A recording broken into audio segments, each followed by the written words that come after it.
Un cri de rage sur les buts marqués. Comme un exutoire pour les joueuses de Celles-sur-Belle. L'évacuation d'une frustration, celle d'une relégation en 2e division. Maintenu dans l'élite du handball féminin sur le terrain, le club est rétrogradé administrativement au cours de l'été. Une décision incomprise et toujours pas digérée. Ça a été un coup de massue. On a fait une prépa avec des filles qui aujourd'hui sont plus là. On a bossé des choses pareil avec des filles qui sont plus là. Un groupe qui a complètement changé, qui s'est rajeuni beaucoup. Des bobos. On le vit mal.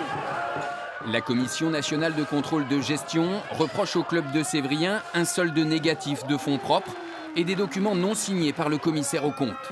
Des arguments trop légers pour le président sélois comparé à d'autres structures, comme Mérignac, descendu sportivement et finalement repêché. Non, c'était pas mérité parce que si on regarde l'historique de l'année dernière, si on avait voulu nous sanctionner, il aurait fallu qu'il y ait des voyants qui s'allument. Mérignac, ils ont eu des points de retirés, ils ont eu des amendes financières, nous on n'a rien eu. Et on nous annonce le 21 juin qu'on n'a plus le droit d'y être. Donc chacun fera son analyse.